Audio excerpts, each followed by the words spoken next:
All right, by now, guys, you know I love talking about old wrestling. What you might not know is it's not my real passion. My real passion is helping people save money.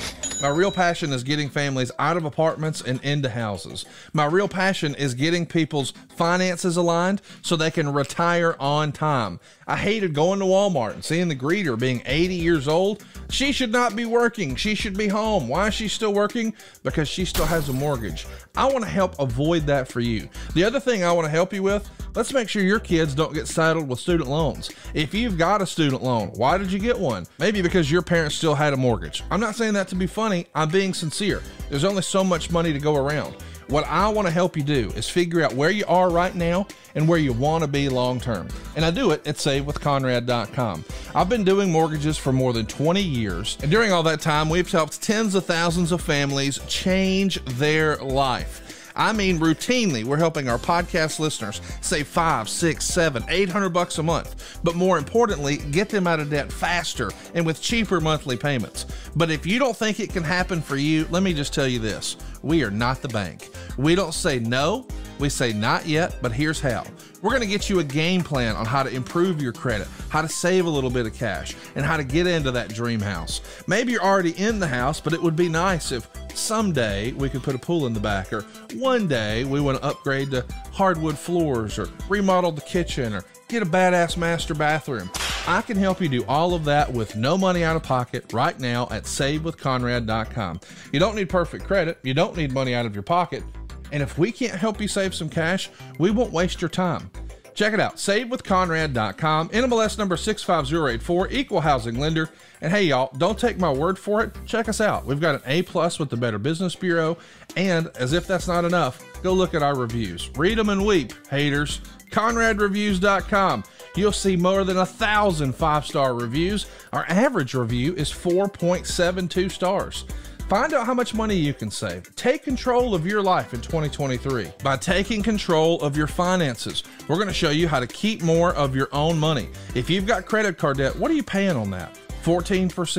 28%? You know you can do better. With the mortgage, though, you may not know this, the interest you pay is tax deductible. And we can even show you how to skip your next 2 house payments. So if you can get a lower monthly payment, pay your debt off faster, get a greater tax deduction at the end of the year, and right now, right after the holidays, skip your next 2 payments, buddy, this is the biggest no-brainer in the history of the world. Find out how much money you can save right now for free at SaveWithConrad.com, or hey man, shoot me an email directly, Conrad@SaveWithConrad.com. Hey guys, Double J, Jeff Jarrett. Need to call a timeout real quick here. I wanted to tell your listeners what I've been telling my world listeners for a while now. It's about all the incredible things happening over on adfreeshows.com. Eric Bischoff breaks down TNA's Aces and Eights storyline like you've never heard it done before on the latest edition of In Depth. That probably came from Sons of Anarchy, because that show, one of the threads in that show was always who's the mole? Who is in this club that knows this information that could literally put us all away for life? You know, who can we really trust? And guys would use that concern about trust against each other for their own agendas. Referee Mike Chioda opens up the mailbag every other Monday, answering your questions and sharing classic stories like this. And just lick each side of my face and grab me and hold me. And I'd be like, oh my God, all that saliva all over my face. But I mean, you know, it would get a big pop. And just work with those guys, man. I'll tell you, never a bad moment with those guys. Never a bad day. If you're looking for interactive experiences, Kevin Nash recently sat down with Ad-Free Shows members for a premium watch-along event of his streak-ending, title-winning match against Goldberg from Starrcade 98. I mean, since I booked it, I should probably know that. Yeah. But I mean, that was just the way that was almost the appeasement that the company, like, nobody did, you know, just clean jobs. It was, you know.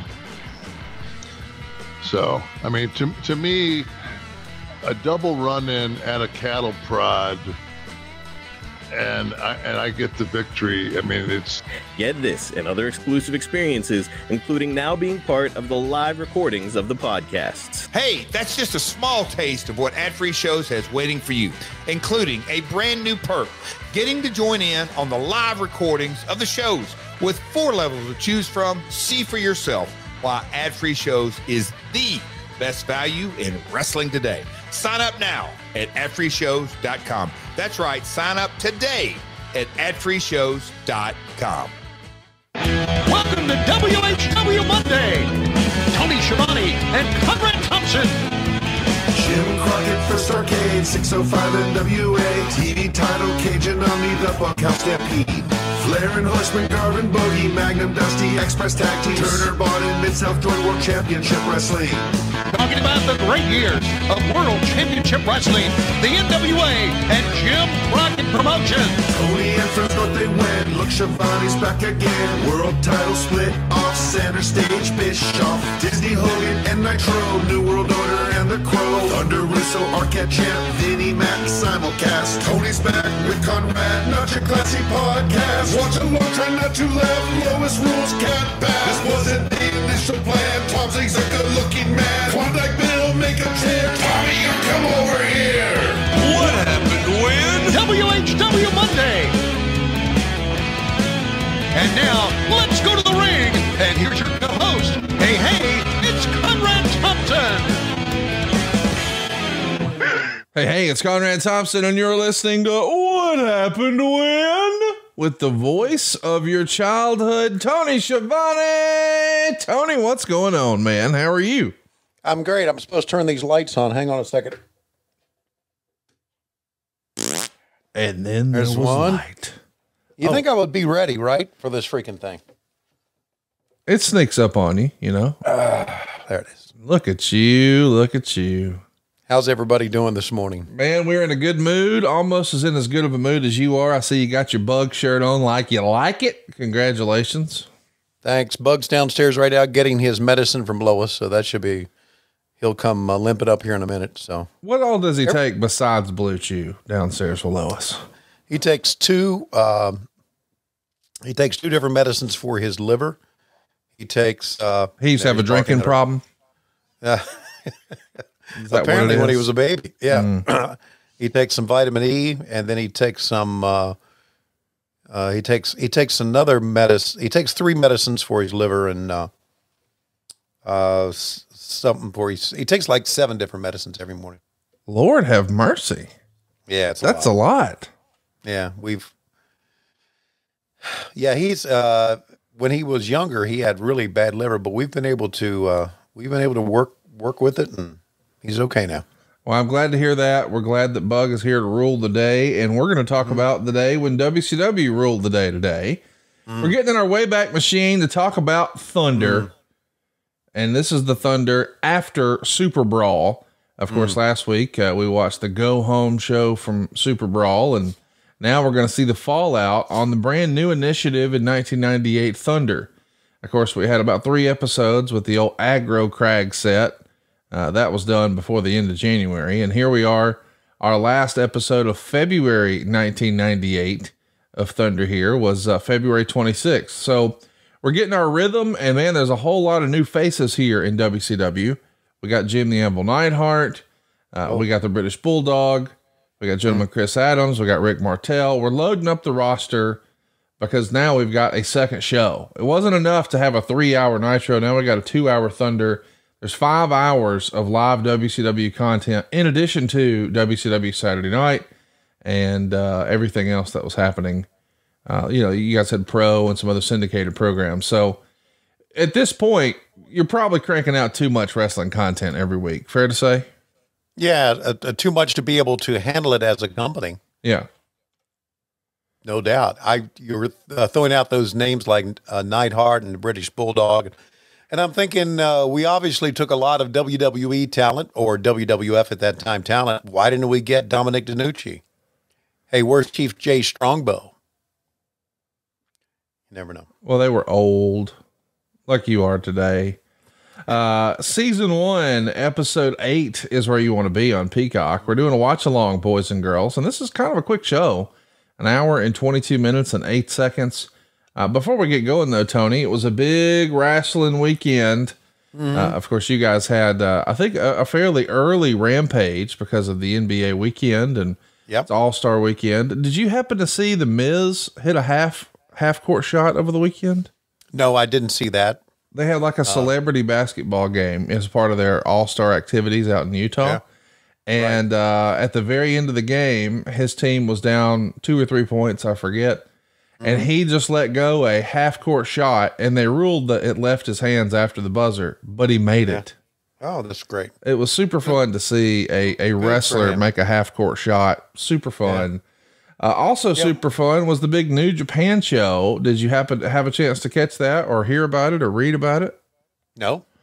The former Sasha Banks is now the ladies champion on the New Japan side of things. And Okada was victorious over Tanahashi, and our old pal Eddie Kingston beat Jay White in a loser leaves New Japan match. So Jay White is now wrapping up things with New Japan, and saw Clark Connors take Zack Sabre Jr. to the limit. I mean, it was a really, really good show. Our old pal Homicide in there with Tom Lawler. Tom got the dub, but a really fun show. And man, a star-studded audience. Scott D'Amore was there. Giselle Shaw from Impact was there. Dave Meltzer was in the house. Lou E. Dangerously, the former Dudley, sign guy Dudley from ECW, who's now a big part of Impact Wrestling. He was there, and fans were shocked. CM Punk was in the crowd, man. He went to see a New Japan show. The idea that you see wrestlers sitting in seats is kind of fun. You don't see that often. I'm so thrilled. I don't know what to say. And of course, it was on the heels of the big Elimination Chamber, which I'm guessing you also did not watch. Well, no, that's not true. I tuned in at the end of I wanted to see the end of the main event, the main event. And I saw the end of the main event. How hot was that crowd, man? One of the hottest crowds of all time. Yeah, that was a good location for that show. Yes. For them. And it was a lot of good drama, a lot of good storylines at the end of that match. I really enjoyed it. I think this is about as good as WWE has been in recent memory. And it makes me feel like, I don't know, it's 88 or 89 or 97 or 98. I'm really enjoying it. I'm glad to see that they're clicking on all cylinders. Loving what you guys are doing too. It feels like, now is a great time to be a wrestling fan. This weekend was a great example of that. I know we don't talk about current stuff, so I'm just going to tee this up, and then you can tell me to kick rocks or what have you. But our old pal Tony Khan tweeted at Ariel Helwani over the weekend. Boy, that got everybody stirred up. What's your opinion of Ariel? Have you seen any of his stuff? I don't even know who he is. Okay. He's an MMA journalist who just started doing a little bit of wrestling stuff. And a few months ago, or maybe several months ago at this point, he had Tony Khan on, and that was on the heels of All Out, where there was some controversial topics that happened, and Tony didn't want to give an answer, and Ariel was pretty critical online after, but he is a Montreal native, so he was at the shows, and I think Tony took exception to, hey, is this really your unbiased journalism? And then Ariel clapped back, and there's like two sides. Are you on Team Tony? Or are you on Team Ariel? And it just seems a little silly to me. And I didn't know if you had ever even met Ariel or if you were familiar with his work or any of that. No, somebody said, hey, you're involved. Your name is in a tweet. Yes. With Tony Khan and this guy. And I said, who gives a fuck? I got to go to bed. Right. And then someone screenshotted, who was it? Oh, my daughter screenshotted that I was trending yesterday on Twitter. And I went, what? Boy, Twitter's running out of things to trend. Well, it was because Ariel, Tony Khan actually said, you're as, the basis was you're as legitimate of a reporter as Tony Schiavone, which is sort of tongue in cheek. Like, you never positioned yourself as a journalist or a reporter. You're a wrestling announcer. The idea is you're a quote unquote, you're a paid shill. That's what you're supposed to do. That's your job. Like, I'm here to sell the promotion. Well, Ariel Helwani was kind of doing that for WWE, at least in Tony Khan's eyes. And then Ariel clapped back, and it was a pretty controversial clapback. And now everybody's sort of a house divided, and it's a little silly to me. And I know that tribalism is a real thing in wrestling, but hey, if controversy creates cash, as our old pal Easy E would say, we got it in droves right now. So good for all involved, I suppose. Yeah.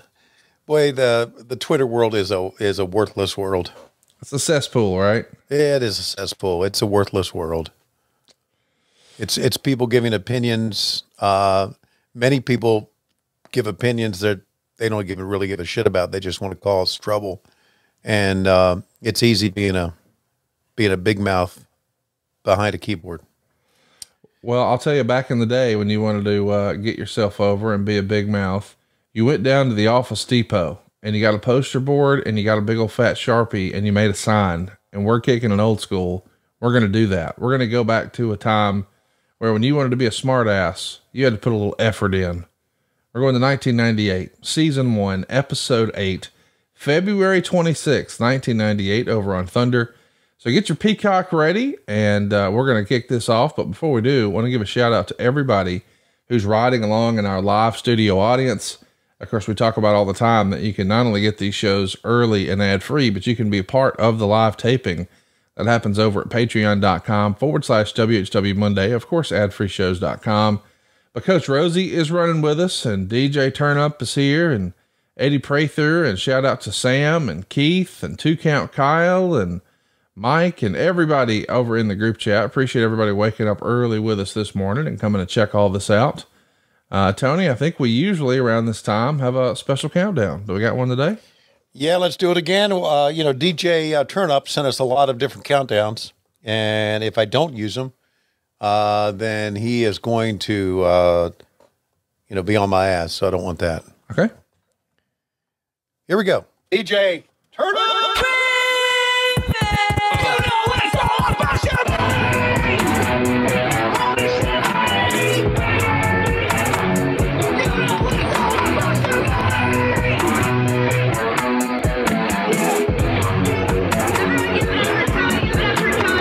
How many of Big Show's fingers you think you could take up the butt? Tony Reed's rap. Trying to get peace. Chicken always into some dumb shit. Should have paid your light bill. You bought an outfit.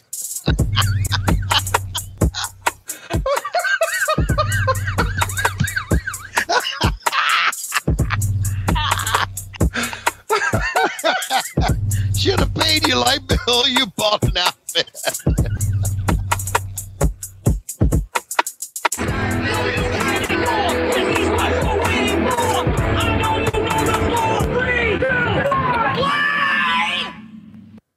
Little Project Pat to get us started this morning.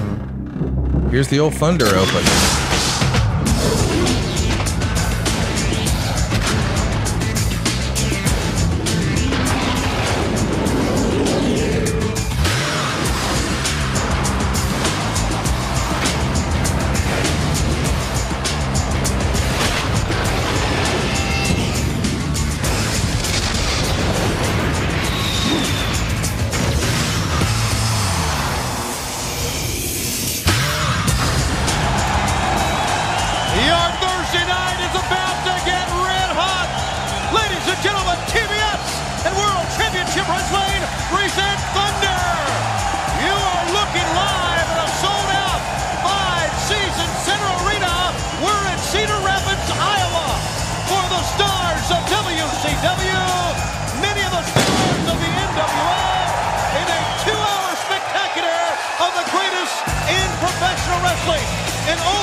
If you go all the way back to Sunday, all the way until today, a lot has been going on, and obviously a lot will go down here tonight.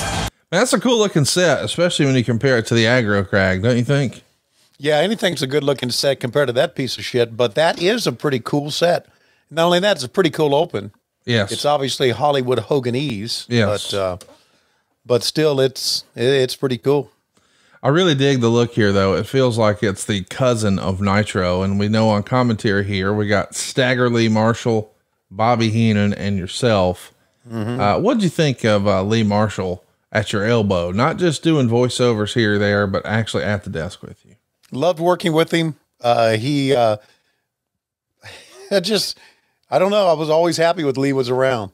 I know he took a lot of heat from a lot of people they said he was a terrible announcer. Well, they said I was a terrible announcer too, but I always liked working with Lee a lot. Well, they said you're a terrible announcer, but you're still doing it, and they never did. So suck it. Yeah.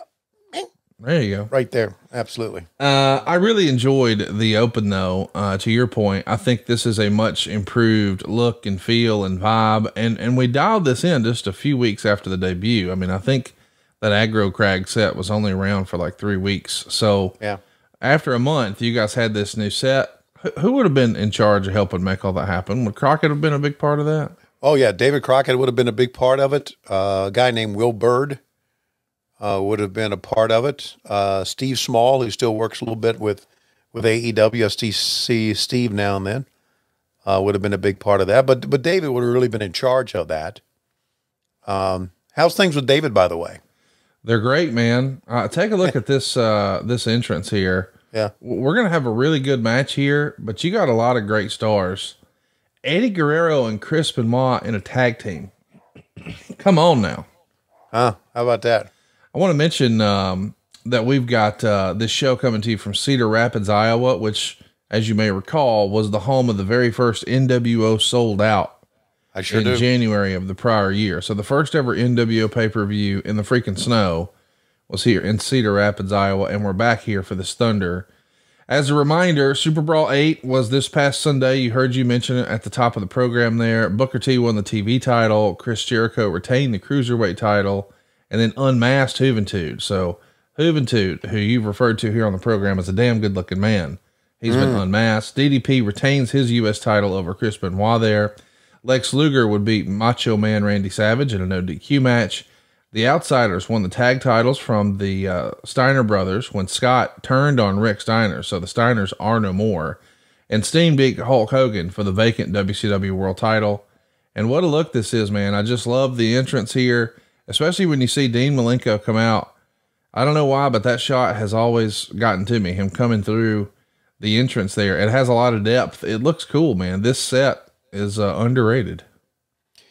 And notice how they the lighting is like flashes of lightning. Yes, as they're coming in, as they're starting. That kind of escaped me back then. I notice it now, but I really didn't notice it back then. I guess I was too much in selling mode, right? Right, you're working. You're talking about, yeah. But you know, it is pretty cool. It's a good vibe, really. Man. It looks cool. It feels good.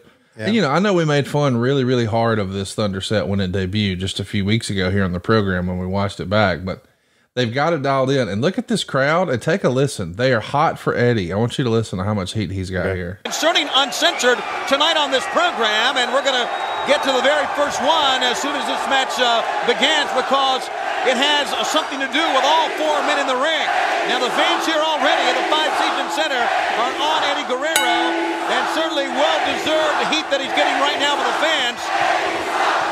Jericho, I notice, Jericho looks like he has, is that Juventud's mask? That's Juventud's mask, and he's got draped. Dude, that's a hot open. So we got Booker T and Dean Malenko tagging up here to take on Eddie Guerrero and Chris Jericho.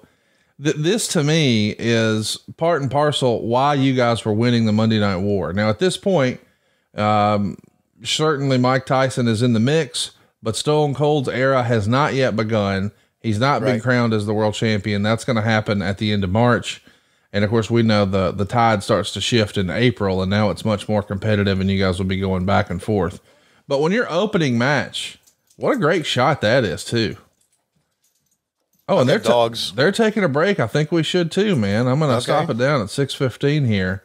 And we're going to take this break at 6:15 to remind you about our friends at Manscaped. And you can tell even back then, old Chris Jericho, he knew a thing or two about manscaping. And right now we want to tell you that they're not just doing, you know, your scrotum, your anus, your penis bone, the base of your penis. You don't have to worry about any of that now because you've got it taken care of with our old products. But now they're going to your face. That's right. They're taking care of your other head. It's the Beard Hedger Pro Kit. From a beard trim to a fresh shave, the technology behind the Beard Hedger Pro Kit allows you to shape your signature beard look. Now you can make sure that your drapes match your carpet by going to manscaped.com and using the promo code WHW for 20% off and free shipping. It's time to tame your mane. See, no one likes a weird beard, so say goodbye to all your stubble trouble with the Manscaped Pro Beard Kit. The Beard Hedger is the deal. Let me explain. If you've had one of these before from another brand, you probably got a junk drawer in your bathroom with all the different guards that you never use. We don't need any of that crap here with Manscaped. 20 positions with one guard. You heard me. You can do 20 different positions with one guard. It's been a long time since Tony did 20 positions. Plus, it's waterproof. You can shave in the shower and avoid all that hair in the sink. And this blade is tough on hair, but smooth on your face, which leads to what Tony Schiavone coined single stroke efficiency. He told Lois he invented that back in '83, but now Manscaped has it for your face. And the beard kit doesn't end there. They've got all your formulations for your post-trim care. You got a beard shampoo and conditioner. It's different hair, guys. You know that. Your head hair is different from your beard hair, so you need a new shampoo and conditioner for that. You've also got the beard oil, and that's going to help you out if you're brittle or dry on your beard. It's going to give you a little shimmer and shine. How about the beard balm? It's going to help you shape and style and moisturize. They even got 3 free gifts here, Tony. A beard brush, a comb, and scissors. Going to make sure that you're ready to impress. And Tony, we got a special offer, don't we? Get 20% off and free shipping with the code WHW at manscaped.com. That's 20% off with free shipping at manscaped.com and use code WHW. Manscaped Beard Hedger. One stroke, one guard, 20 lengths. Well, listen, I know you know a lot about one stroke, but you ain't got no 20 lengths in you. I mean, that's just false advertising. I got one length. Short. And there you go. That's the way we like it. All right, let's get back to it. 6 minutes and 15 seconds here in 3, 2, 1, play. We're back live on TBS as Thunder continues with the opening tag team bout. And as Eddie Guerrero and Dean Malenko are in there, I want to let you know that Eddie Guerrero is going to get his chance of becoming television champion at Uncensored. And Dean Malenko is shot at becoming cruiserweight champ the same night. As Eddie and Booker T will collide for the TV bout. And Dean Malenko and Chris Jericho will meet for the cruiserweight bout. I like that, man. So you're explaining that, hey, this isn't just a random pairing. These guys are going to face off against each other on pay-per-view with the gold on the line. Pretty cool. I wish my voice was as strong as now as it was back at its age, I know. But, man, God, my voice was strong back then. Holy shit. Well, I bet Eddie Guerrero wishes he was still with us. You know, we all got problems. Yeah. So maybe you should just shut the fuck up and be appreciative that you're still here, you know? I'm not shutting the fuck up. No, don't really shut the fuck up. I'm not shutting the fuck up. How does that sound? How does that sound, motherfucker? We need you to keep talking, Tony. Okay, I'll keep talking. By the way, hey, did you notice the Ed Leslie sign? Ed Leslie for life, and there was a guy held it up, and that popped me back then. Did you ever see the movie Overboard with Goldie Hawn and Kurt Russell? Remember Kurt Russell's best friend, the heavyset gentleman? I don't remember him. Overboard cast. Okay. I want to tell you the guy's name. All right. He was a big old fella. I'm going to find him for you, though. IMDb. I'm getting there. That's where I look up my stuff. IMDb. I'm trying to get there. Do a lot of that IMDb. Mike Haggerty. Mike Haggerty? Yeah, big old fella. You remember him? Let me look him up here. So go ahead. What about Anyway, he's sitting right across from the hard cam. He's got a mustache and a plaid shirt. Fuck, I lost him. He was enjoying the shit out of this match a minute ago, and I was like, damn, that looks like Mike Haggerty. Hey, listen, I know you're not going to do Tony Reed's rap again. I know you're out of the loop on there. He is. He's in his plaid. He's about 3 rows up. Got a little baby and sitting in front of him. Anyway, okay. I want you to listen to a song, though. I know you're not going to read it, but I want you to listen to a song in your free time. No. Just one song. No. But listen, it's about something you like. It's called Breakfast. Are we going to be able to play this on YouTube? I mean, I wasn't going to try to play it. I was just going to tell you to go listen to it. Okay, good. Breakfast. Who's the artiste? Kevin Gates. Oh, really? Yes. Are you familiar with Kevin Gates? Remember him? Yeah, he was one of our shows, wasn't he? Yes, he was one of your shows. Yes. Right. I mean, do you want me to play just a minute of it or no? No. Okay. Well, he talks about breakfast. Early morning breakfast for you. I got something special for you. I'm gonna beat that blank till you snoring. Turn around, bend you over. Ain't got no leftovers. I'm dropping dick off in the morning. And when he said dropping dick off in the morning, I said to myself, I really wish Tony Schiavone would read this rap lyric, because if he could just say, I'm dropping dick off in the morning, which by the way, might actually be a shirt over at lowellstrules.com now. I don't know. I don't know. We probably should leave that alone, but well, here's the thing. You like spotted meat or potted meat. Well, what's wrong with spotted dick? Well, if you're British, that's what I'm saying. Probably like it. Yeah. Yeah. And listen, now, as somebody who's been to British, that's a part of the map. You can look it up. British. I've been to British. Oh, by the way, I'm going to British. Do you know that? Well, when are you going to British? The end of April. Oh, that's awesome, dude. Going to Manchester for 2 days. That's cool, man. To sign and meet and greet and stuff like that. Oh, so you're doing it for the love of wrestling? Yeah. Is that what it is? Love of wrestling? For the love of wrestling, I believe. Yeah. Yep. I'm going to be there. I know our old pals FTR are there. They've been promoting it a bunch on their social, and I saw it. Oh, I'm sure they have. I think Britt's going to be there too, and I think who else is going to be there? Vicky Guerrero's going to be there. Who else? There's somebody else. I've got everybody's part of my job. I've got everybody's schedule on my phone, which is a clusterfuck in itself. I think I'll be going later this year too, but I can't say when because I don't think I'm supposed to. Oh, really? You're not supposed to go, or you're not supposed to? I'm not supposed to say when because there's going to be activities that are involved that I haven't announced and nobody else has announced. Big Show. Paul White's going to be there. Oh, I like that. Yeah. By the way, going back to this era, I think you would self-identify as a fucking nerd. Is that fair to say? I self-identify as one now. Okay. Problem? Not at all. Just wanted to remind you, because I know you don't remember that there were lightning effects on a show called Thunder that you hosted. That just, you missed that. Yeah. But I'm sure you didn't miss that there was a total solar eclipse here in February 1998. Not right now because it's dark. Notice how the fans are into this. They're popping for everything. Dude, they're hot. Did you hear the reaction for Eddie? Look at them raising the roof for Booker T. Look at the crowd. Yeah. They're going banana. Yeah.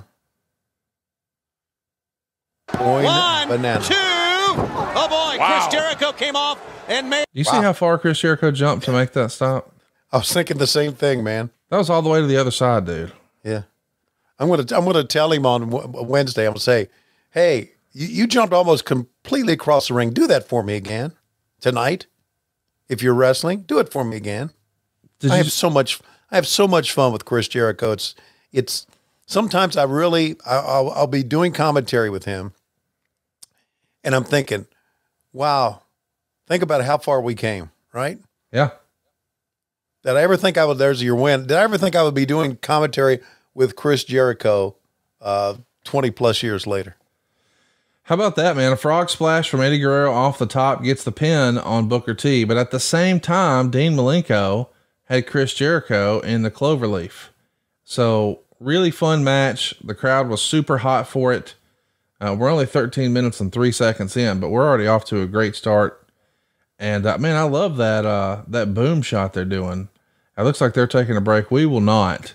Let's listen to this promo. Saturday in a mere 2 days for WCW Saturday night, 2 hours here on TBS. The Disco Inferno will be in action. We'll see the British Bulldog, Jim the Anvil Neidhart, Eddie Guerrero, Raven will be with us as well as Chris Benoit. 6:05 Eastern Time, and only on TBS. Your hosts are Scott Hudson, and the man standing by right now, our one and only Iron Mike Tenay. Take it away, Mike. Thank you, Tony. Ladies and gentlemen, not only is he recognized as the People's Champion, he is also the reigning United States Heavyweight Champion, Cedar Rapids. Here is DDP, Diamond Dallas Page. Truly one of the most electrifying individuals our sport has seen in many, many years. A man's man, and Mike Tenay said the people's champion. And I think he said that because Diamond Dallas Page is one man who will not back down from the challenge. And not many members of the NWO can say There's a challenge later on tonight on Thunder, Tony and Brain. Those that saw Super Brawl out of San Francisco know there's some still unfinished business between Chris Benoit and Diamond Dallas Page. So Chris Benoit and DDP are going to hook it up here near the main event again tonight, and it's going to be a barn burner match. They had great chemistry together, and it's so remarkable to see the evolution of DDP. I mean, you and I have been watching him here on What Happened When and his entire WCW run, and he went from coming out with just literally the box of gimmicks on him. I mean, we're talking smoking a cigar with a toothpick in his mouth while chewing gum. Not exaggerating. He did all three, which is one of the dumbest things I've ever seen. But he just, I mean, he was trying everything. He had the jackets and the headsets and the sunglasses. And I mean, whatever it was that he thought, hey, something might connect, something might hit, let's just load it all up. But once he started to strip it down and less is more, it really started to hit for him. And he's on his way after 1997 to becoming a top guy. 97, that great feud with Savage, feud of the year. 98 here, the US champ. 99, the world champ. I mean, he's on a Hall of Fame level run here, and maybe the most unlikely candidate to be in that position if you go back a few years. I mean, would you have ever imagined in 95 this is where he'd be? No. Yeah. Now, I brought this up many times. This is a real story that young wrestlers today should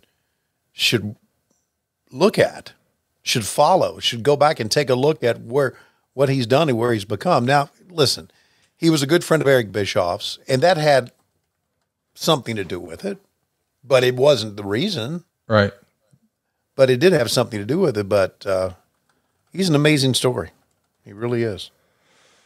No doubt about it. An amazing story. Glad we get to call him my friend. And here he is cutting a heck of a promo with Mike Tenay. And look at the crowd behind him, man, throwing up the diamond sign. Of course, if you watch the Super Brawl or Super Bowl, let's listen to me. I'm too wrestling out. Super Brawl. If you watch the Super Bowl, you saw Rihanna throw up the diamond cutter. Now she would probably say that it was for Jay-Z, but as we all know, I think DDP got a little check from Jay-Z for that shit. So we'll call it the diamond cutter. Rihanna, how about that? Oh, there's Billy Kidman throwing up the diamond cutter. Or is that just a cattle call for Tori Wilson? That's what that is. Yeah. Yeah. Here's Raven cutting a promo. Let's take a listen. Yeah.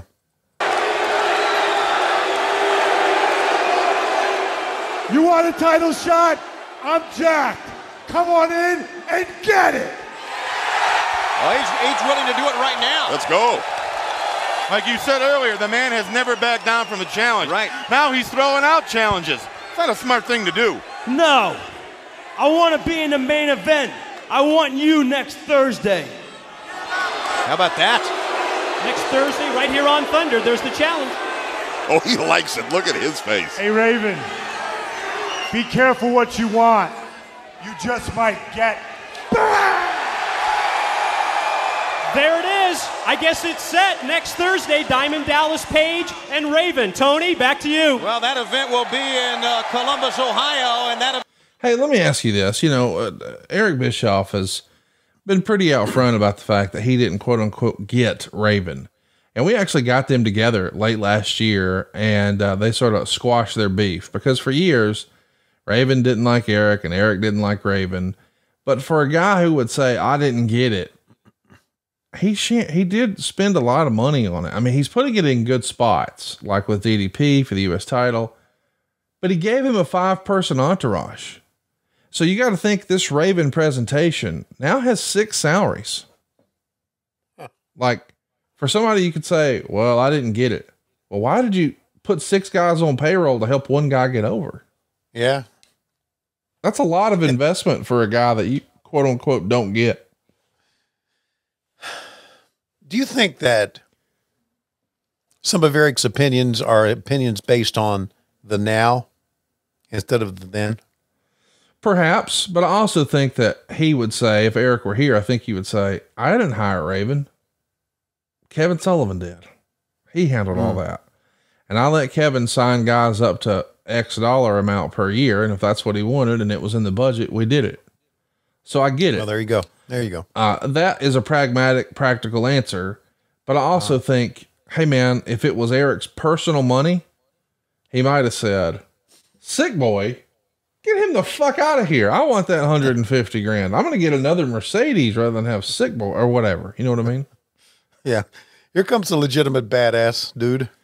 How about this? In order to dress like this and have that haircut, you got to be a badass. You damn right. I mean, if you're going to wear that in public, I'm talking the outfit or the hair.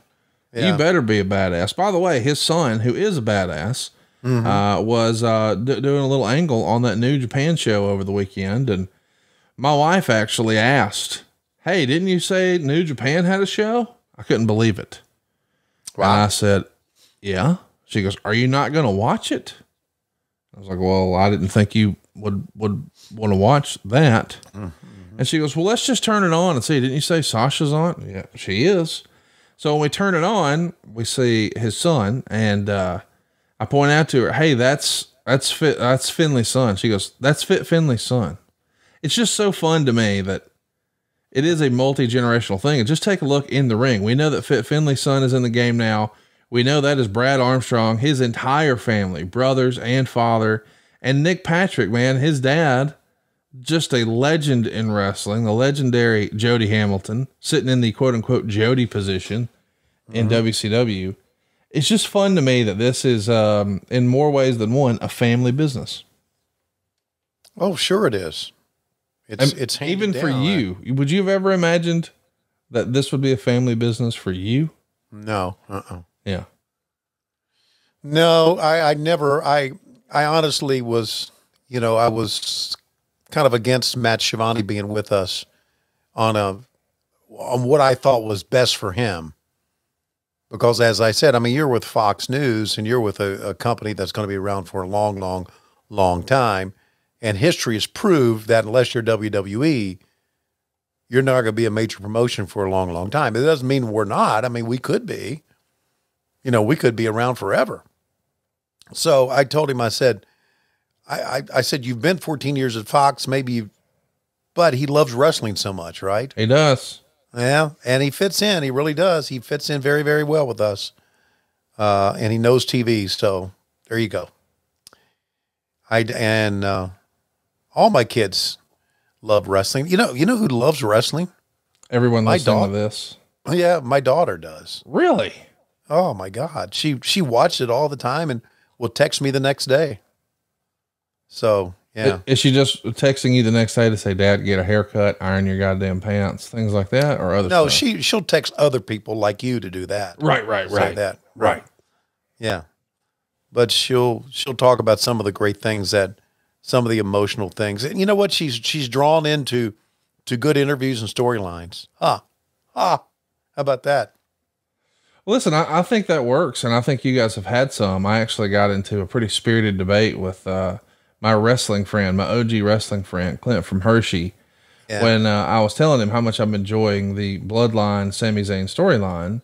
Yeah. And he said something along the lines of, yeah, well, AEW has better storylines. And I was like, well, I'm not arguing that AEW has a lot better matches. I mean, a lot of times I think AEW has the better in-ring performance on a week in, week out.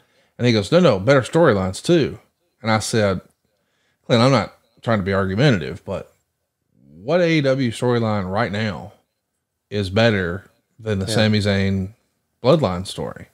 And he said, and I couldn't believe it, but I mean, he laid out a compelling case, the Hangman Adam Page story. And I'm like, okay. Yeah.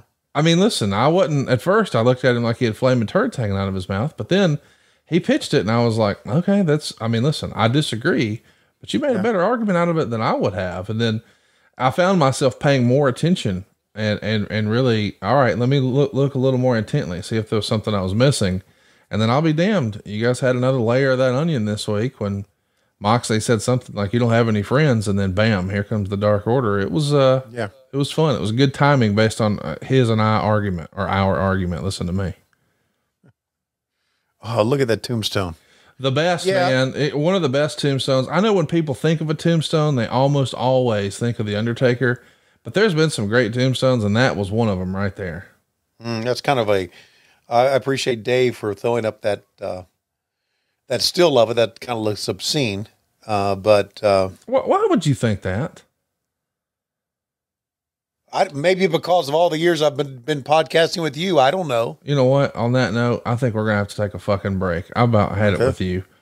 As soon as they get done snapping into a Slim Jim, we're going to take a break. Let's listen to Macho for a minute, though. Do a Slim Jim. Oh, yeah. Well, that was fast. Let's hit it, Tony. I'm going to do it at 33. And we're taking this time out because we know if you're going to get dumped on your head, Fit Finley style, you better start your day with little athletic greens. I've been taking athletic greens now for over 3 years, every single day. It's a part of my regular routine. And if you're looking for better gut health or more energy, maybe you hate taking pills or vitamins and you want a supplement that actually tastes great, Athletic Greens checks all the boxes. Now let me explain. With one delicious scoop of AG1, you're going to absorb 75 high-quality vitamins, minerals, whole food source superfoods, probiotics, and adaptogens. Everything you need to start your day right. It's a special blend of ingredients to support your gut health, your nervous system, your immune system, your energy, your recovery, your focus, your aging, all of the things. Think of it as like an all-in-one nutritional insurance. It's got less than 1 gram of sugar. It's got no GMOs. It's got no nasty chemicals. It's got no artificial anything, but it still tastes good. And it'll support better sleep quality and recovery, better mental clarity and alertness. And how about this? It's also lifestyle friendly. Whether you're eating keto or paleo or vegan, it's dairy-free and gluten-free too, y'all. And they've got over 7,000 5-star reviews. And Tony and I think right now, it's time that you reclaim your health and arm your immune system with convenient daily nutrition. It's just 1 scoop in a cup of water every day. That's it, y'all. There's no need for a million different pills and supplements to look out for your health. And Tony, I'm going to give you the hot tag because I think you can save us some money right now. To make it easy, Athletic Greens going to give you a free 1-year supply of immune-supporting vitamin D and 5, free travel packs with your first purchase.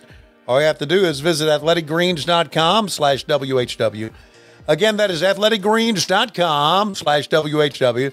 Take ownership over your health and pick up the ultimate daily nutritional insurance.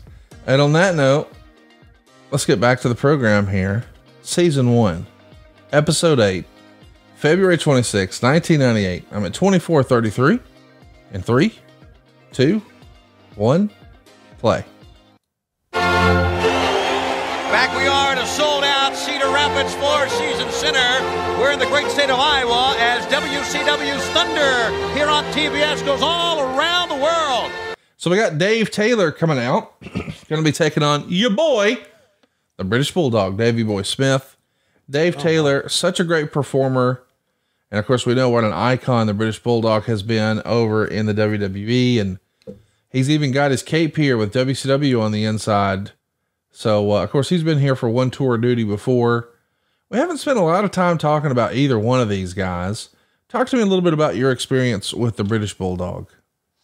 The British Bulldog and I did a couple of international shows, commentary together. And he was not really good at it at all, but he knew that he was supposed to be there to try to help bring in British fans, fans from England. And that's about the only experience I had with him. And we did that for maybe a couple of months, and then they took him off of it or something. I don't know, something happened. But we would go down in our studios at the CNN Center and do some videos together. And you could tell that he really wasn't good at it, and he was very uncomfortable with doing it. But he knew, again, what he was there for. So, but he's, he was a nice enough fellow to me. It's hard for me when you ask me your experience with these guys. Most all the guys were nice to me. Right. Because, some genuinely nice people. Some were nice to me because they just wanted to... they wanted you to put them over. Yeah. And again, I've brought this up many times. If I liked you or not, it didn't matter. I was going to put you over. It was my job. And you didn't have to be any nicer to me for me to put you over. I was going to do that. Did anybody ever try to like duct tape you to a wall or shove markers up your ass? I know. You know what? I'm very lucky because that happened to a lot of people. Right. Right. Right. And had it happened to me, I still would have put people over. Did they ever H-bomb your drinks? No. Okay. I didn't go out and I didn't go out and drink that much. Well, how'd you wake up with jalapenos in your hair? Well, I said that much, I didn't all the time. Right. This guy with the red sign. Yeah. You got to read it, but there was one, he held up the sign that said, WCW fears Barney Fife, which kind of popped me. I don't know what the fuck. Signs, huh? How about the people way in the back with the signs way in the back? No one's going to see those. Free beer Fifes. Fifes. Hogan fears Mancow. Yeah, I saw that one. We Can't Wrestle, WCW over there. Okay. Hey, wow. I'm a big Bulldog fan, or I was as a kid. He was one of my absolute favorites. I couldn't even really explain why. I just really liked him. Well, maybe it's because he and Davey Boy Smith were probably one of the greatest tag teams of all time, weren't they? Ahead of their time. So you're saying that the British Bulldog here used to tag with Davey Boy Smith? I mean,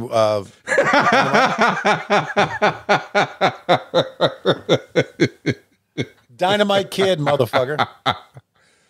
I know. Listen, if I didn't bust your balls, what would we even be doing on the show? Dave Taylor, though, a guy we haven't spent a lot of time talking about. I know our mutual friend, Mr. Regal, holds him in really, really high regard. What was your experience with Dave Taylor? I had none. Great. Hang on one second. When was the last time you used your fucking fingernail clippers? Do you own a pair? Tony Schiavone's the only guy I know who has 10 fingers of coke nails, and we see him walk away there in his pajama pants. I think he's fixing to drop the kids off at the pool. I knew it was a bad show, but I didn't think it was one worthy of literally shitting on. But that's what we're trying to do here. And the British Bulldog knows it too, as he does the big pose. All right, here's our replay brought to you by Castrol GTX. They're getting their money's worth, more than you're getting your money's worth here from Schiavone, as he just walks away and shits on the job. Hang on. I got a damn beagle that ran into the bedroom, was chewing on something very important. What was it? Secret documents? I have no secret documents. Was it? I had to run her down. Was that Kirby? That was Kirby. And what was Kirby chewing? Okay, I got this chin strap that keeps my mouth shut at night when I'm got my nose plugged, my CPAP machine. Yeah. She ran to the bedroom and got that. Can we see a demonstration of what that looks like on you? Yeah. That'd be great. Yeah, that would be great. If you could run, get that. And then we will, we'll track this interview here for Mike Tenay.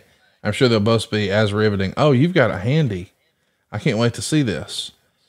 Dave, let's go full screen to the interview, here, and then we come back, I'll have it on. Oh, okay. Yeah, let's do that. So throw up a steel no, fuck it. Just film him putting it on. It'll be more fun.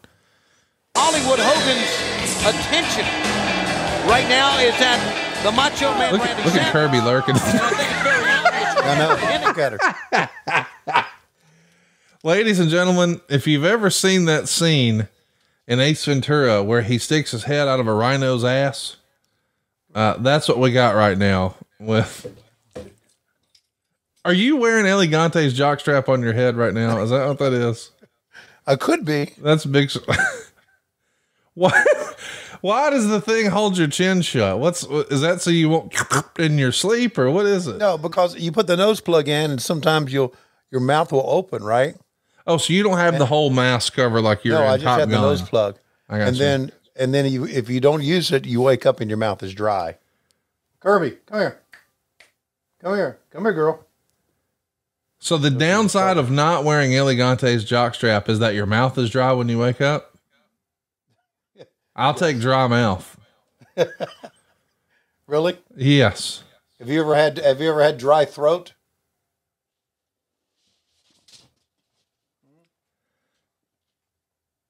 I don't know what we're doing right now.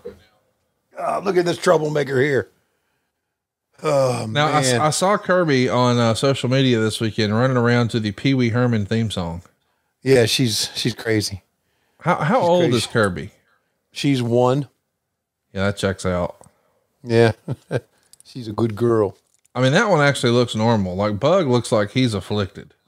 Hey, don't you talk about my fucking dog like that. motherfucker. Wait, you just told me he's got like a daily. He's got one of those MTWTF. He's got one of those pill boxes like a Meemaw. Listen, not a lot of dogs take 7 pills a day. Do you know that, Tony? Yeah. So what does he do? Does Lois put each pill in another hot dog, and that's the reason he's a little fat shit too? Well, here, don't you talk about my fucking dog? Let's see. Thanks for putting on your Aldo Montoya mask. I appreciate it. You're welcome.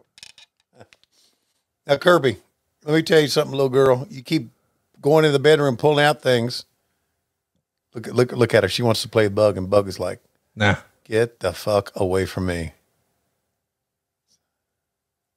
Does Bug do anything besides just eat, piss, and shit? Nope. Well, he hangs out with me. What do y'all do? Do y'all do like, do y'all get in dog adventures or? No, we watch TV together.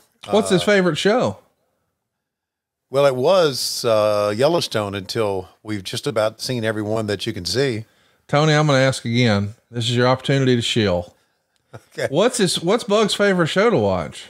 Oh, his favorite. I would think it's AEW Dynamite, but I'm not here with him. Well, you don't come home and watch it on TV? No, I don't. You can lie to us here, Tony. It's allowed. Oh, no, I don't watch it on TV. I'll watch it on my phone, or I'll watch it. Oh, so you won't even let Bug watch AEW with you? No. He'll probably want to body slam the little girl or something. Is it not age appropriate? He might learn. No, it's not age. No, it's not age appropriate. Yeah, he's only 11. I got you. Well, how about this? What's your favorite memory of your boy Rick Fuller? Wow. You think he just had the good weed? Why is he here? If you had to guess. I have no idea why he's here, and I have no memory of him. Well, it checks out. I mean, you didn't remember that the lights flickered.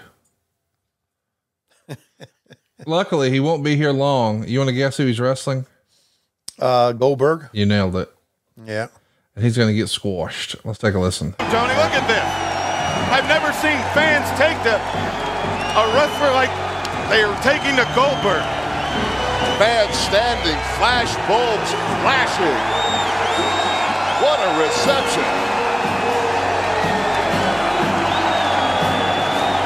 Look at that physique, if you will. But more than that, look how he comes out. Calm, cool, collected, and as he comes out and hears the fans, he gets more intense and more intense until literally he takes people apart in the ring. So listen, I'm a big fan of what they're doing here with Goldberg. I don't like Goldberg now with the benefit of hindsight, but at the time it was almost impossible to not be a Goldberg fan because it was so different. He presented himself like a star. They were big squash matches. It was a cool presentation. He brought crazy intensity. He had pumpkins for shoulders. It was unbelievable. But I do have just a question now. If you were booking this show or writing this show now, would you have given Rick Fuller an entrance, or would you have come back from a commercial and had him already in the ring and then start Goldberg? It feels like you could save a little bit of time right there. You could, but why not try to make the opponent a big star? So you feel like Rick Fuller's a bigger star because we got to see him walk to the ring? Yes. I think everybody, when he came out, people all over the world said, "Who's that piece of shit?" Because they've never seen him win a match. Like I'm sure he's a great guy, but I'm just saying we can't think he's a big star if you can't ever remember him winning a match. He's your Barry Horowitz. Well, yeah, but you're not gonna make this match mean anything, and it doesn't unless you boom. Yeah, he's 44-0. I mean, look at the fans go crazy on with that spear. They went bananas, and look, here comes the jackhammer. And by the way, that's it. Spear, jackhammer, it's over, and everybody knows it, and they're ready for it. And listen to the pop. The jackhammer. Go.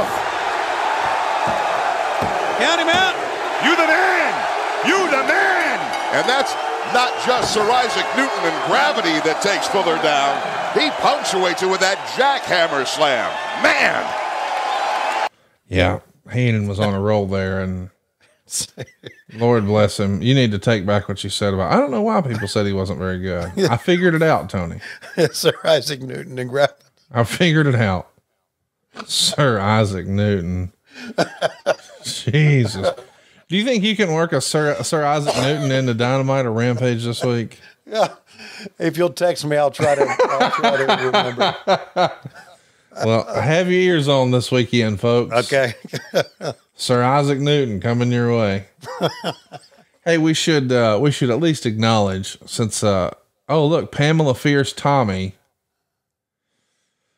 Oh, goodness gracious. Yeah. I forgot that he brought that sign out. Hey, have you watched her documentary with Lois yet? No. Why not? I have no interest in her. What do you mean? Pamela Anderson or whatever. Yeah. Why would I watch her I watch documentaries of things I've interest in. I watched the Willie Mays documentary. I had an interest in that. That was really done. That was a really shitty documentary. As much time as you've spent in the makeup chair, you're telling me there's no reason to watch a Pam Anderson documentary? None. Well, she got them things out. Well, good for those things. Hey, let me ask you this. Has your son working with you in AEW? Goddamn, I love La Parka. Has that cut into your makeup chair time? No. Still the same amount of makeup chair time? Yeah. Does he ever like try to put you on a leash and say, Dad, leave him alone? My son's pretty busy during the day. Yeah. He's the one that works. I forget. I got to give it to him, buddy. Hey, he's a hard worker. I'll tell you that. I know that. Yeah, but I mean, he takes that shit seriously. Ain't no half stepping with that motherfucker. No. And I had, my makeup chair, my makeup chair experience is different now than it used to be. What was it and what is it now? Well, back then I was just kind of hanging out, talking to girls and flirting and now I just walk in and say, is so-and-so ready? We got to do a pre-tape. I got you. And then I'll walk out. So yeah, it's much. I don't have time for your bullshit. I'm here working. I'm here working. Yeah. Or ladies, I appreciate all your work. But we've got to get these, we got to get moving here. Things like that. So you're cracking the whip. That would be a good, way to say it, I guess. Okay. Well, I know for sure that your son doesn't need that. He works his ass off. We had him at all of our StarCasts, of course, and he helps with the fight broadcast and all that jazz. And he's running around like a chicken with his head cut off. And I remember one day I said, Matt, man, you're all over the place. You're working your ass off. I really appreciate it. And he just very slyly looked at me and said, it skips a generation, and kept it moving. And no one around us knew what we were talking about, but he and I knew exactly what we were talking about. He was talking about Lois. There you go. Hey, what, we know she ain't doing shit right now. What TV show is she watching downstairs? Fox News or something fun? No, she has not watched Fox News since, Facebook did their update. No, since October, probably. Wow. Okay. Yeah. Yeah. She just stopped it. She's had enough of it. That's better. That's better for your TV enjoyment, I'm sure. It is. I mean, she realized, how about Yuji Nagata with a leg whip there? She realized that, as I think most of us do, that you just don't need to watch that shit and get all fired up. Right. It's not going to do you any good. Only thing it is, there's no more news. CNN is not a news channel. Fox is not a news channel. It's a propaganda channel for either side. That's all it is. So don't watch it. Don't get fired up. Go do something else. Right. So thanks. She's been watching, like last couple of days, Jack Ryan, the show on Prime Video. And what else have we been watching? There's a lot of good British shows out there. British dramas. I don't watch any of those. You don't? No. Oh, okay. You know what you're missing. So you've never seen Luther? Don't even know what you're saying. I've seen Luther, Jericho's buddy, on your show. That's it though. I was talking about the show with Idris Elba, the detective show from Great Britain. A lot of great stuff. You never watch any of Ricky Gervais's shows? No. Nope. They stand up. Any of his shows? No, never. Okay. God, Conrad, that's why in this day and age, I look at numbers, right. I look at ratings, and I think, You know, they're not so bad because back then, as we're watching this show right now, Yeah. there wasn't all this shit to watch like it is today. No, that's exactly right. There's so much. There's so much out there. It's impossible. If somebody says, hey, have you seen that? You may take a look at it, but you just don't have time to do it. Good God. If I recommended a movie to you really, really highly, and I encouraged you strongly to watch it because it was really, really good, would you at least consider it? Yes. What is it? Sharper. Sharper. Sharper. Sharper. Okay. Okay. It's a new release from Apple. It is so good. Oh God. I think you'll love it. 2-hour movie. You'll love it. Okay. John Lithgow's in it, if you like him. Okay. And Julianne Moore, I think she's in it. Okay. I've seen okay. Hey, can I suggest a movie? Yeah, please. Don't say fucking Star Wars or anything with goddamn Marvel in it. No. Okay. Movie 43. Okay. You haven't seen movie 43? That rings a bell. Okay. You need to watch. I think it's on Stars. I saw that back in the day. I just saw the poster. I know that. I saw that. The one with Hugh Jackman with his nuts on his throat? Yep. Over the top, silly, stupid shit. Oh my God. When Kate Winslet had a date with him, he took off that scarf. Yeah. I'm telling you, you're talking about some great juvenile humor. You like balls on the throat. Well, I just like great juvenile humor. Yeah. Yeah.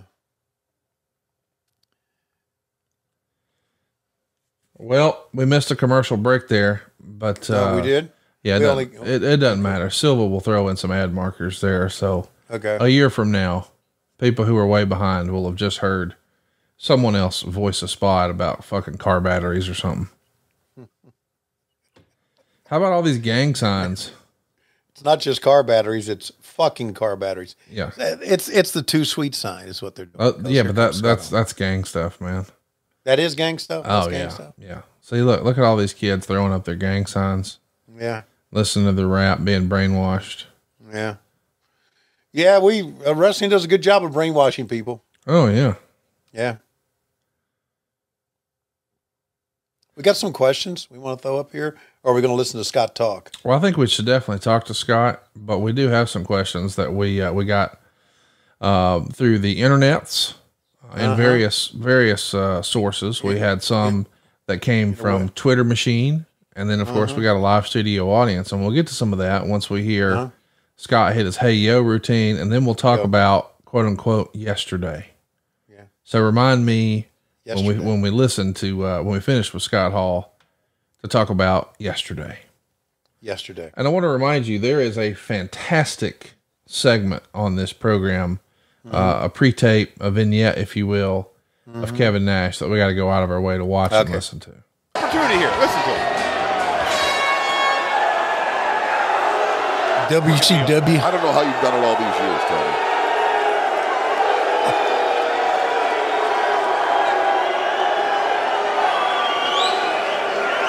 Hey, yo.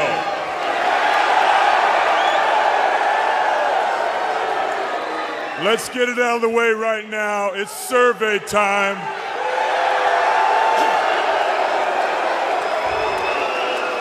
So, Cedar Rapids, are you here to see WCW?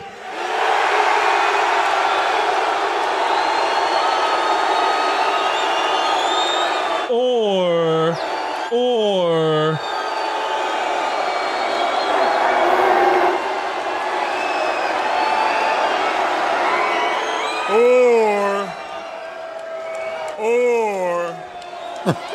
is everybody in Cedar Rapids here to see the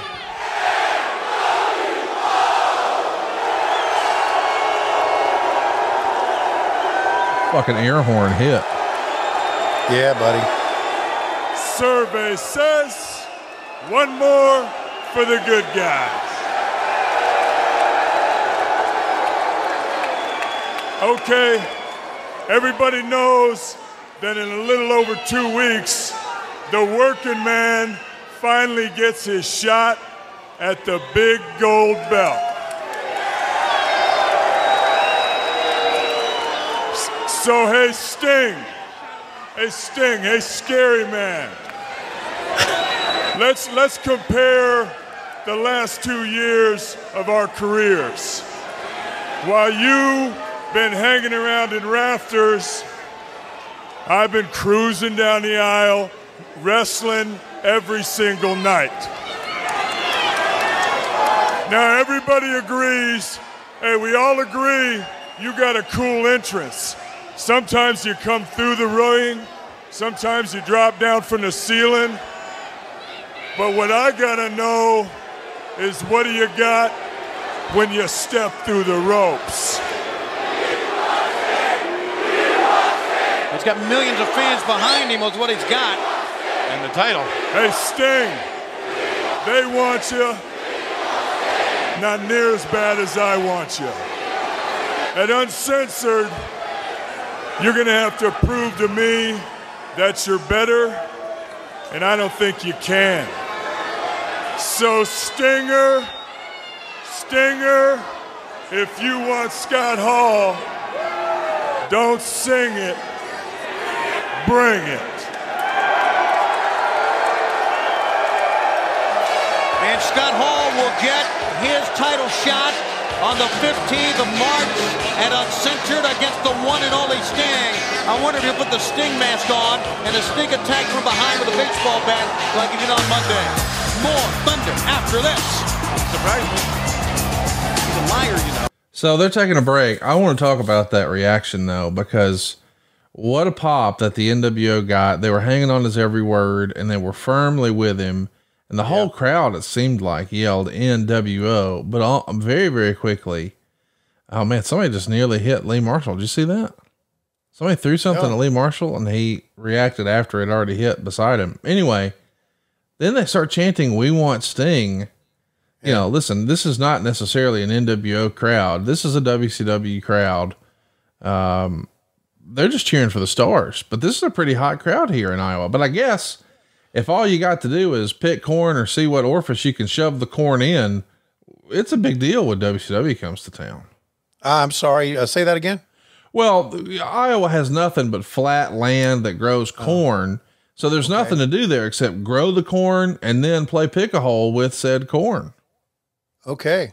You could eat it, but I hear you can do other things too. Okay, then. That's great. Yeah. Hey, so, yeah, I look at this, I look at the reaction of Scott Hall. I look at the reaction of Goldberg, and I know the fans are hot. Yeah. But I wonder if, doesn't it seem just incredible that in what, 3 years we would be done? Yeah. How did that happen? You gained all that weight and that was it, you know? I mean, that's what Bischoff says. Well, no, I mean, here's the reality. I don't think it can be debated. The WWF did their best work when they had someone nipping at their heels. Mm-hmm. And the WWF just got on a tear creatively, and it was enough to overtake you. And once upon a time, you guys were playing catch up ball and you were trying everything you could to just get to the WWE level. And then you got in the lead and you were in the leads for so long. It feels as if you sort of started to take it for granted a little bit. And I think that's just ego, you know, where it's like, yeah. And also too, let's say this, you know, to make a fighting analogy, when you lose, when a guy who's been on a winning streak, maybe he's been undefeated. Well, if he's undefeated, he's just going to keep doing what he's been doing because he's winning. Yeah. But when he loses is when he starts to say, hey, what holes in my game do I have? Where can I improve? What can I do to get better? Those sort of things. But if you're winning every time, you never think that way. Yeah. So I could see how, you know, you guys are just thinking, well, shit, we'll just keep doing what we've been doing. And then by the time you started to try new stuff with Russo, you were too far behind and the losses were piling up because you had maybe overspent thinking business will stay like this forever. Well, once Russo and Ed came aboard, we were seen as WWF Light. Yes. A Southern redneck copy of the WWF. So it's perception. I don't think by that point anybody called you a Southern redneck, whatever. I know that you always felt a certain way about Scott Hall coming out there and saying WCW and all that bullshit. Right. But by and large, I just don't believe that was the case. Like if you were to poll people who were watching this show abroad, ask them when you're over there at the end of April, hey, did you think we were a Southern redneck copy of the WWF? And they're not going to say yes. Yeah. By the way, Scott Steiner has just turned on his damn brother and joined the NWO, and here he is now, and he's going to be paired with Buff Bagwell. Yeah. A heel Scott Steiner is not something we've seen at this point until now. I mean, he has been a big part of WCW for a long time. Let's take a listen. To be a part of one of the greatest organizations in sports today. Backstab, liar, cheat, and egomaniac is what he is. You know, Buff, it's amazing the difference 24 hours can make. Because Sunday morning, I'm eating breakfast with my brother, Lex Luger, and Sting. And then Monday night, Lex Luger has the audacity to come down and challenge me to a fight. Well, Lex Luger, I'm Scott Steiner. And if you challenge me to a fight, I'm there, Daddy. And I do what I did. I beat you up, and I left you laying face down. You know, Buff, Lex Luger calls himself the total package. Yeah, he does. You know, and I'm not really sure what that's all about. You know, it meant body, mind, soul.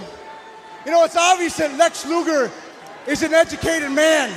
He went to college, but he didn't go to Michigan. No, he didn't. Michigan did not want Lex Luger. Shut up! White Thunder's trying to talk. Michigan wanted me because I'm a better athlete. Yes, you are. So I'm going to tell you right now, Lex Luger, what Michigan's fight song is all about. And it goes like this. Hail to the victors valiant. Hail to the conquering heroes. That's right. That fight song is about me and Michigan, someplace you could not get into. You may have $1 million body, Lex Luger, but if you ever challenge me again to a fight, I'm going to take that $1 million body and you're going to be sucking your meals through a 2-cent straw. What do you think of them trying to get Scott Steiner over using the name White Thunder? Because you can't call him White Lightning because that's hooch. You could just go ask your wife; she knows. Yeah, this is the early version of Big Papa Pump. Yes, obviously. Yes. Oh, look who's making his way in. Marty Jannetty here is being led to the slaughter, and it's going to happen against White Thunder. Of course, Marty Jannetty has been a staple of the WWF for a while, and at this point, I think he's only been fired about 17 times. Yeah, he's got a boo-boo face on, walking to the ring too. Well, at least he's walking, you know, and he's not trying to have sex with his daughter or whatever. Yeah. But you're talking about two of the all-time great tag team, you know, being represented here. And Marty Jannetty, one half of the Rockers, and of course, Scott Steiner, one half of the Steiners. Once upon a time, man, that would have been a crazy ass match to think about, the Rockers versus the Steiner brothers. Absolutely, it would have been. Yeah. And now we're in a different, you know, I really hate to say this. And by saying this, I want everybody to know I'm not blaming Scott Steiner for our downfall. Oh, goodness. I'm not. But I equate Big Papa Pump with the worst times in WCW. Okay. Does that make sense? Yes. Because when we were going down the hill, he was really getting a big push. Right. So every time I see Big Papa Pump, I think the end is near. Do you think that about Jeff Jarrett too? No, not at all. Okay. Do you think that about Booker T? Yeah, maybe. Oh, you're talking about Jeff Jarrett WCW. Yeah. Yeah, you're not talking about Jeff Jarrett now. Well, Jeff Jarrett now couldn't kill WCW because it's been dead for 22 years. You see? No, the Jeff Jarrett now is pretty damn good. He gets some. You didn't think he was good back then? I didn't say that. I'm just asking questions. No, you're putting words in my mouth by asking the question that way. You should be you said Jeff Jarrett now is good. You should be an internet wrestling writer. You said Jeff Jarrett now is good. Trying to skew things to your narrative, your way. Yeah. But you said Jeff Jarrett now is good. That implies. How about that moose? No, it does not imply. I'm just saying that Jeff Jarrett now is good. Okay. It's different. I mean, now he gets a great reaction. Tony, they're going to a commercial here, and we are too. Okay. We're going to do it at 58:10. And the reason we're taking a timeout is to ask you why you have such a goddamn hard on for Scott Steiner. I mean, I know why you have a hard on. It's because you've been chewing up Blue Chew all morning. Got that dog in you. Cause I always know as soon as we wrap up here, you go downstairs and see what you can get. What I'm talking about is you go downstairs and you go like this. You go, all aboard. Next stop, Pound Town. Because you know you got Blue Chew in your back pocket. Blue Chew is a unique online service that delivers Viagra and Cialis, but in a chewable form and at a fraction of the cost. Let's just use plain speak here, folks. It gets you ding dong real hard. You can take it anytime, day or night, or be ready whenever an opportunity arises, maybe in a makeup chair. I don't know. That's rumor and innuendo. The process is simple. You sign up at BlueChew.com, you consult with one of their licensed medical providers, and they'll get you the right active ingredient for your personal cock meat. And once you're approved, you'll receive your prescription within days. And the best part, it's all done online. That means you don't have to go show your dick to the doctor. You don't have to have an awkward conversation with your nuts in the hand of a nurse. There's no waiting in line at the pharmacy where they say, is something wrong with that guy's junk? You see, this isn't just for guys who have ED. Now, if you do have a broke dick, this will help. But if you don't, and you just want to leave a lasting impression, you want a 5-star match, you want to be Okada between the sheets, well, buddy, you can do it. You see, Blue Chew is prepared right here in the USA. It's prepared and shipped directly to your door, all in a discreet package, but there won't be anything discreet about your package. Tony, tell them how big your dick gets. Absolutely. Don't show your dick to your doctor. If you could benefit from extra confidence when it's time to perform, chew it and do it. Have better sex. We've got a special deal for our listeners. Try Blue Chew free. Motherfucking free. When you use our promo code WHW at checkout, just pay the $5 shipping.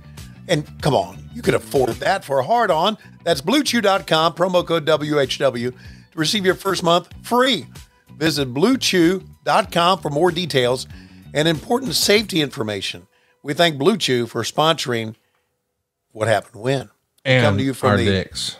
Yeah, and our hard dicks. And we come to you from the Blue Chew studios each and every week here on What Happened When. Tony, let's get back to it. All right, let's get back to it. 58 minutes, 10 seconds. Boom, bada boom. Season 1, Episode 8, February 26th, 1998. In 3, 2, 1, play. We're back and we're live on Thunder. We hear the music of the New World Order. We are still thinking. We are actually breathless about the announcement that we made just on the past segment. We are breathless. What the fuck? Sting and the Macho Man, as incredible as this may sound to you, and you know you've been following this sport now for many, many years. You've been a part as a viewer of the war that's gone down between the two factions. For the first time since the NWO appeared and made its insurgence, a member of the NWO and a member of WCW will be together. Sting and the Macho Man will be a team Monday on Nitro. That is bizarre. That is odd. That is beyond comprehension, but that is a reality. and it will take place Monday. They will face Hollywood Hogan and Scott Hall in the feature bout. The event will be held at the Core State Spectrum. Our fans in Philadelphia, tickets are available at the Core State Center box office and Ticketmaster this Monday, the 2nd of March, for one of the biggest. No, I'm going to go on the list here. It is the biggest Nitro we've had. The biggest match we've ever had on Nitro. And maybe the biggest match we've ever had on Nitro. How about that? You know what made it big? You know how, Blue Chew. No. Yeah. But you know what was special about that announcement for me? What? Somebody tapping me on the back here. For us to be able to run the Spectrum. Yeah, that was a big deal. That was a big freaking deal, man. Yeah. I mean, Madison Square Garden was next. Spectrum was a WWF stronghold. Right. So that was a big deal. I remember going into the Spectrum thinking, we're fucking here, dude. Yeah. This means a lot. So I don't know how Gary Juster was able to pull that off. Maybe it's because we were so hot. But those buildings were locked up by the WWF. Right. Well, hey, listen, we teased a minute ago we were going to talk about quote unquote yesterday. I want to give a big shout out to Jeff Jarrett and his whole family. Of course, yesterday, as everyone is listening to this, they did a celebration of life for Mr. Jerry Jarrett, and it went down on Tuesday there in Hendersonville. I'm sure it was sold out, hanging from the rafters, which means Ricky Morton will claim it one day. But you want to talk about a legacy that Mr. Jarrett left. One of the last great territorial promoters, and his innovations still felt in wrestling to this day. So thoughts and prayers to Miss Deborah, who I know had been with Jerry for over 50 years, and the rest of the whole Jarrett family. And of course, you and I are both pretty tight with Jeff, and hate to see their family going through that, but glad that Mr. Jarrett is in a better place now. Yeah, he was Mr. Jarrett was obviously suffering, and that was very, very tough. And I think you as a fan may have been surprised to see Jeff on our show. And I know we discussed it as a broadcast team how we're going to handle, because we showed oh boy, there's Scott. Look at Scott threatening my ass. Oh, well, now, and if you do it again, I'll slap that smile right off your face, boy. I understand. You got that? Yes. I want to talk to my brother right now because I know he's watching. Ricky, I know you're watching because I called you earlier today and I told you was. All right. Listen, I made a career decision, and it's the right decision to join the NWO. But see, when I did that, it was with the understanding that you would come with me. Now, you need to come with me because every day that you wait, the window of opportunity gets smaller and smaller. So what I'm going to do is I'm going to fly out of here tonight because I chartered a jet to get out of this cesspool that they call Cedar Rapids, and I'm coming by tonight. And I need an answer. I need it tonight. You need to trust me, Ricky. You need to trust me.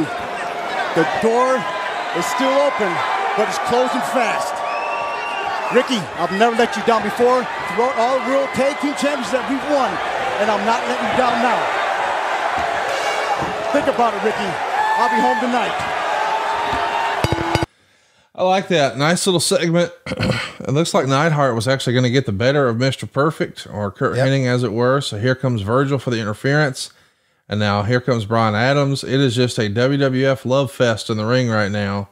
It's an ever.